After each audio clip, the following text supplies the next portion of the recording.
Hai kenalin, saya Retno Widianingrum.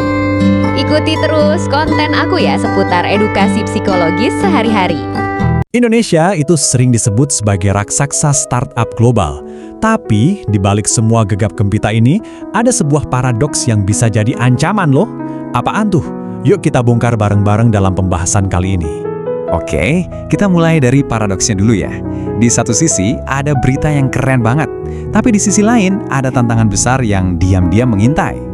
Fakta pertama yang harus kita tahu nih, Indonesia itu bukan lagi pemain kecil di panggung dunia.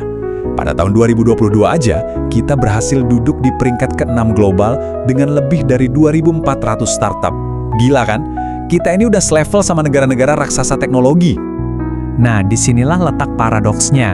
Ribuan startup bermunculan dengan ide-ide cemerlang, tapi pertanyaannya, siapa yang bakal menjalankannya? Ternyata ada gap atau kesenjangan yang gede banget antara permintaan talenta berkualitas dengan ketersediaan talenta lokal kita. Eits, sebelum lanjut, kita samain persepsi dulu ya. Apa sih bedanya startup sama katakanlah warung kelontong di ujung jalan? Gampangnya gini, startup itu didesain buat tumbuh secepat kilat, nyari model bisnis yang bisa digedein kemana aja, dan biasanya butuh suntikan dana besar. Jadi ini bukan sekedar bisnis kecil biasa. Oke, jadi masalahnya kan kekurangan talenta ya. Terus solusinya di mana dong?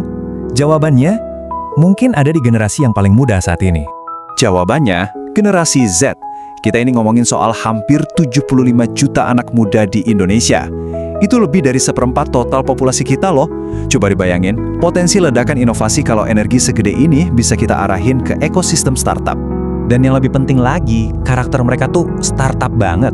Mereka haus akan feedback, doyan coba-coba teknologi baru, dan fokus sama satu kerjaan. Ini kan DNA yang pas banget buat bertahan di lingkungan kerja yang serba cepat dan penuh inovasi. Oke, kita udah punya masalah, yaitu kekurangan talenta. Dan kita juga punya potensi solusi pada Gen Z. Terus, gimana cara nyambungin keduanya? Nah, sebuah universitas ternyata coba kasih jawabannya. Ini dia, Universitas Harapan Bangsa di Purwokerto. Mereka ngelihat ada gap ini dan gak tinggal diam. Mereka langsung turun tangan mencoba menjembatani dunia pendidikan dengan kebutuhan nyata di industri startup. Solusi mereka? Sebuah webinar dengan judul yang nusuk banget. Startup untuk Gen Z. Mungkinkah? Tujuannya jelas, bukan cuma ngasih info, tapi juga ngebakar semangat dan ngasih panduan yang praktis. Dan ini bukan webinar kaleng-kaleng loh, mereka ngerancangnya pakai kerangka strategis 5 tahap, mulai dari analisis situasi, nentuin akar masalahnya, bikin solusi sampai ngukur hasilnya. Semuanya dibuat terstruktur biar dampaknya beneran kerasa dan bisa diukur. Nah, pertanyaan paling gedenya, berhasil nggak sih ini semua? Apa webinar ini beneran ngebawa perubahan? Yuk kita lihat datanya langsung, ada 101 peserta, campur antara mahasiswa dan profesional muda. Gimana kata mereka setelah ikutan acara ini? Hasilnya luar biasa. Lihat aja angkanya, kalau digabung, 97% peserta bilang mereka puas atau bahkan sangat puas. Ini bukan cuma angka ya, ini tuh bukti kalau edukasi yang tepat sasaran emang jadi jawaban yang selama ini kita cari. Kalau kita rata-ratain, skor kepuasannya itu nyampe 4,6 dari skala 5.